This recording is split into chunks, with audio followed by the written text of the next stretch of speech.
Our final book in our series for the fruit of the Spirit is going to be You Are Special by Max Lucado with illustrations by Sergio Martinez. The Wemmicks were small wooden people.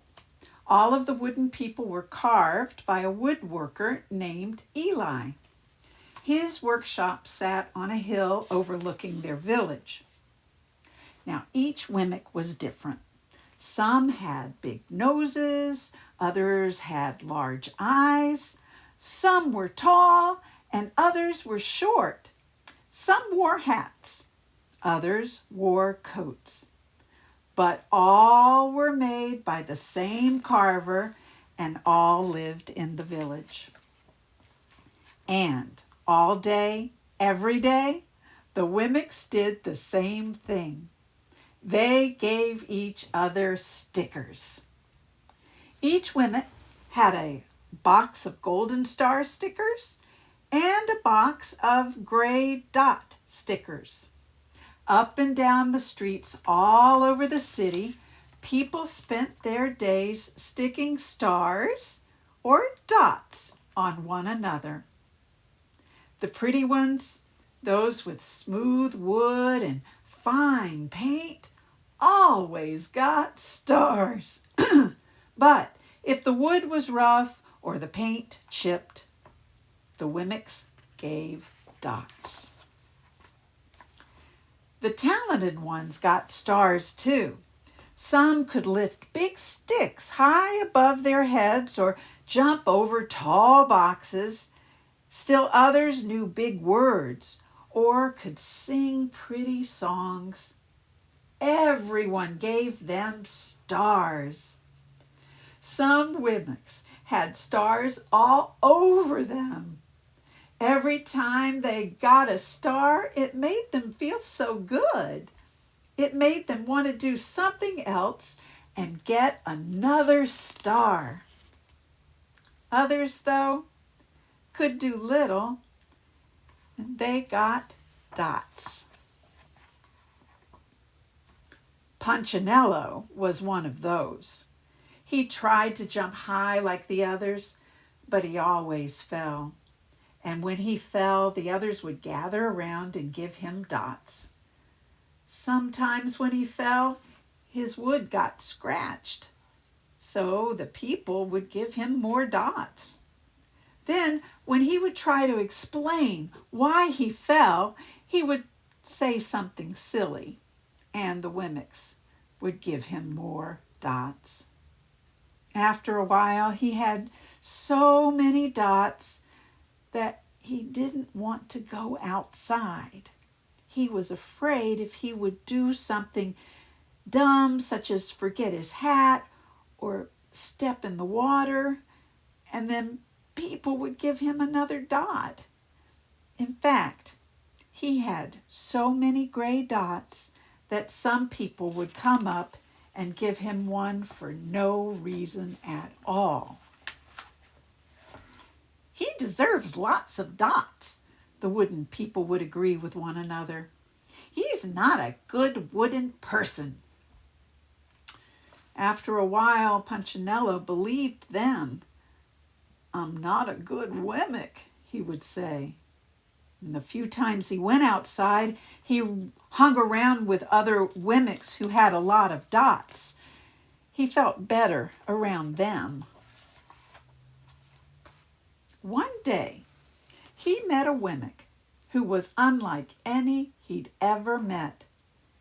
She had no dots or stars. She was just wooden. Her name was Lucia. It wasn't that people didn't try to give her stickers. It's just that the stickers didn't stick.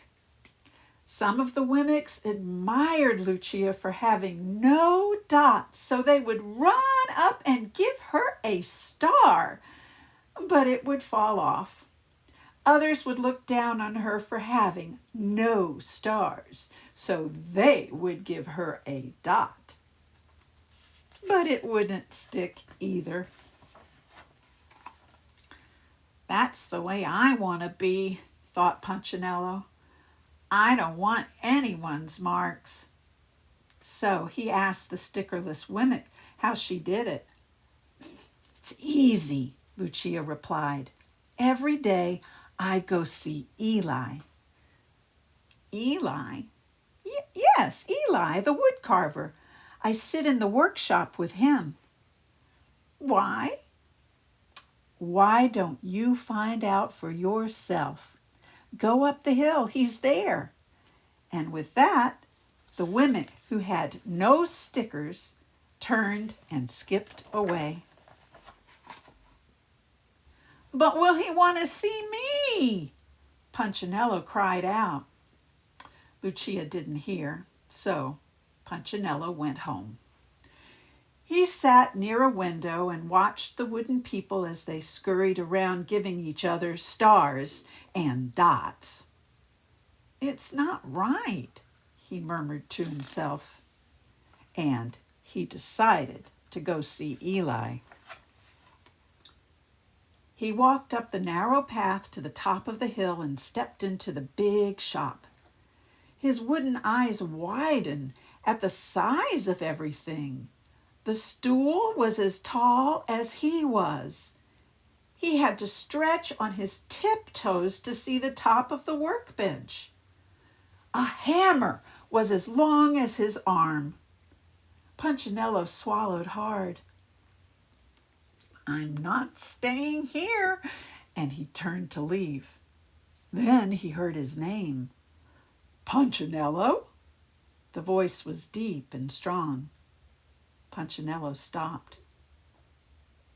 Punchinello, how good to see you. Come and let me have a look at you. Punchinello turned slowly and looked at the large, bearded craftsman. You know my name? The little Wemmick asked. Of course I do. I made you. Eli stooped down and picked him up and set him on the bench.